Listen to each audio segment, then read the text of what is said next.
Happy morning, children. Do good, and good will come to you. Welcome back, students.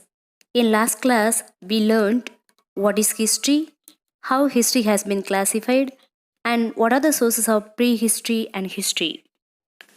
Now, we are going to learn about some major Indian excavation sites.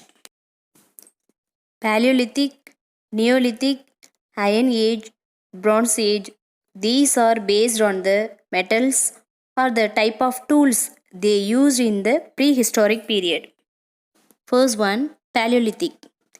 In that particular period, that people used the tools only made by stones. Look at the picture, children.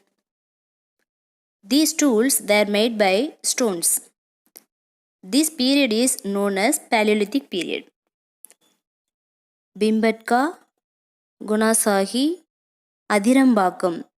In these places, we got the stones of Paleolithic age.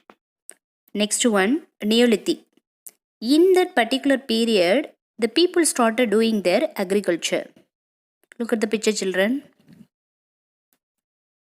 From these type of tools, we can understand that in this period of the people started doing their agriculture. Bazagam, Mehara, Chirand, Brahmagiri. In these places, we got the tools of Neolithic age. Next one, Iron Age. In that particular period, the people used the tools only made by iron. Look at the picture, children. These tools were made by iron.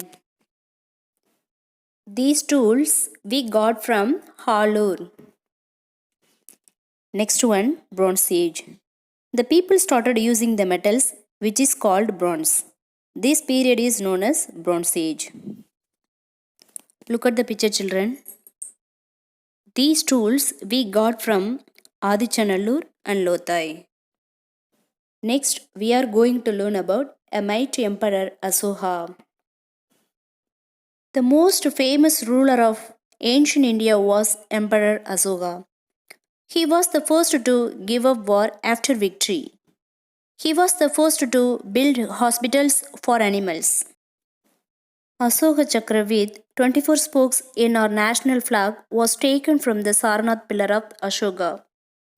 Charles Allen wrote a book titled The Search for the India's Lost Emperor, which provided a comprehensive account of Asoka.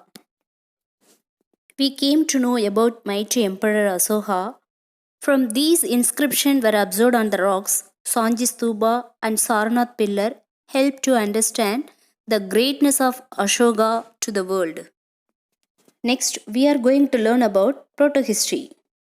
This is the period between prehistory and history. The period for which records in writing are available but not yet deciphered is called proto-history. Deciphered means not clear or not able to understand. Look at the picture, children. The above given points will help you to understand the picture. Today, we are leading a safe life with all modern equipment. But our ancestors did not live in such a safe environment. There might have been chances of wild animals entering their caves, but they realized that dogs could help them to prevent the entry of such dangerous animals by its sniffing skill. Hence, they started domesticating dogs for their protection and hunting activities. Now, let's see the summary of the lesson. The lifestyles of prehistoric people can be understood from the stone tools, rock paintings, fossils, and other excavated materials.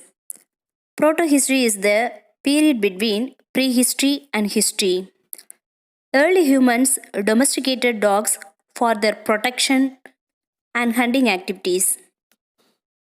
Mighty Emperor Asoka followed the path of peace and dharma.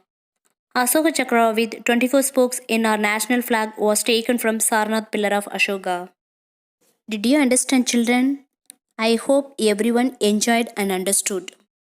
Children, Read and write 2 times these answers as the home test and get your parents' sign. Dear children, eat healthy food, drink plenty of water, and take care of your health. Thank you, children. We will meet in next class.